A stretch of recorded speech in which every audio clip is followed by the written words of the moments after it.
Hi, my name is Branden Joseph. I'm a co-curator with Drew Sawyer of the exhibition Copy Machine Manifestos, Artists Who Make Zines at the Brooklyn Museum. And I'm here with two of the artists in the exhibition, Lizania Cruz and Johanna Fateman. Lizania is an artist and designer whose work has consistently focused on issues of immigration.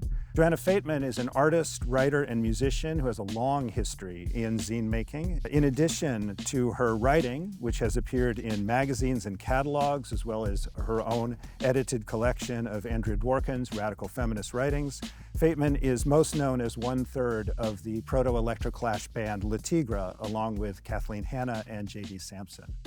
So welcome you both here to the conversation. I wanted to start just by asking how you both or how you each got introduced to the world of zines and DIY zine making. I don't remember, but I know that growing up in Berkeley, California, and sort of being around all kinds of self-published things, but particularly there was a punk scene around Gilman Street in the early 90s where I would have definitely found one of the more famous kind of Bay Area zines like Comet Bus or Mud Flap. But luckily for me, you know, that moment when I got into punk coincided with the emergence of Riot Grrrl. So really, the first zines that inspired me to make zines were feminist zines, rooted in sort of the DC Olympia Riot Grrrl phenomenon. Cool. For me, there was a zine in the Dominican Republic called La Vaina that was like a fanzine that was photocopied, and it had like a very DIY aesthetic. And I think I was like 18 when I first saw it, and I was like blown away. And then I went to school to study graphic design and sort of like started learning about the history of zines, moved to Philadelphia and found the punk rock flea market. And that was kind of like what opened my eyes to this whole different subculture that I really didn't have access in the DR because there wasn't sort of like a movement. My project, We the News, started as I was an artist in resident with the Laundromat Project, and the idea was to create this series of story circles that invited Black immigrants and first-generation Black Americans to come share their stories. And then through that process, it was really thinking about the intersection of migration and race, and as well as working with some of the members of the Black Alliance for Just Immigration, better known as BAJI, and their process of them helping their members get refugee asylum. Really thinking like in 2016, the news cycle was all around kind of like the immigrant narrative, but it was like a very monolithic sort of narrative. So I was curious as an artist, how can we push away from that narrative and create more like a pluralistic story around how do we migrate and the effects of migration, and also thinking about race and gender too. And then I took those and put them in the newsstand and in the streets to distribute them. So every time I put the newsstand out, I would think about it as a happening where I'll invite music, we would have free food, we would do like artist workshops as well. So it was really a way of reclaiming like public space with these narratives and these stories. Some of the work I have in this show is very special to me, and I feel kind of vulnerable about it being on display because I made it when I was a teenager.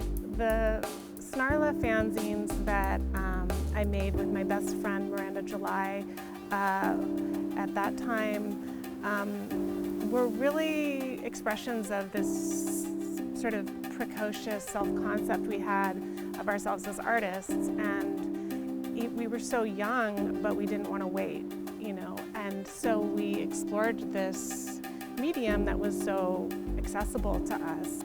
I think we really sort of tested the bounds of what we could do with that form, kind of like getting outside of the traditional subject matter of punk scenes. So that work is sort of hard to look at, but I'm proud of it also. I'm proud that we had that confidence and took those risks as teenagers. And then, sort of really as a continuation of the, kind of essential idea of Snarla, which is why wait, I saw zines as a vehicle for art criticism. And Artomania is a zine that tracked a series of events in New York. And so I took this as an occasion to adopt the position of the fan as a way to sort of critique myths of male genius and, again, contemporary art. And that zine, for whatever reason, has had a longer lifespan than the others. I still get not many, but I still get requests for it. So Lizania, your zines really draw from, in some ways, zine culture. Many of them, or some of them, are risograph, which is a very particular sort of zine work, and they're beautiful and stylized. Yet they also really point towards political pamphlets. They point towards this other type of low-cost publication that has a certain urgency to it, and those two are in a productive tension in the work that you've done. For me, it was very intentional to have sort of these two sort of aesthetics collide, because I knew that the pamphlets were very much about political education. Baji was using them as political education, and the content inside of them was super, it was heavy. So I needed to find a way so the colors would pop, so people would be drawn to grab them, and perhaps kind of trick the audience into getting one of the zines. And I think risograph allowed for something to use color in contrast with the paper, so there's sort of this vibrant feel to the zines themselves. And then when people, grab a zine that's talking about the difference about race and ethnicity, and it's hot pink orange kind of thing, then they're not so drawn to be against the subject matter per se, but they're invited into it. Johanna, you not only in the context of this show, but recently on your own have revisited Artomania, right? And re-looked at it. What is it like to really examine that project again after a certain span of time? Looking at that zine in particular, it takes the form of a diary, and I was really reminded that that's sort of generative for me, sort of liberating. And I feel like for a long, long time, I haven't done something that feels kind of low stakes. Like I could make something, it could be bad, I could fuck it up, everyone could hate it, and who cares? I mean, I feel like I've been publishing work in magazines or whatever where it feels like this should be good. So reading Artomania and kind of getting back into that aesthetic was, I think, great for me. And I did it right before my band reunited to go on a tour, so I think it really brought me back to this kind of feverish time where, I had more of that arrogance and bravado of, being a teenager or being in my early 20s that, is valuable to me decades later.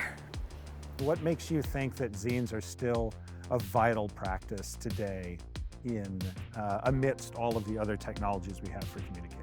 I mean, I think this wonderful show is a great argument for all the things a zine can be. Seeing all these different practices in one place just really opens up the whole idea of a zine for me. Those practices are vital to artists, to communities, to teenagers, this ability of just do DIY, and I hope that culture never ends. Well, thank you so much for speaking with me about this, and thanks so much for your contributions to the show and to zines in general. Thanks, Branden. Thanks for having us. Thank you for having us.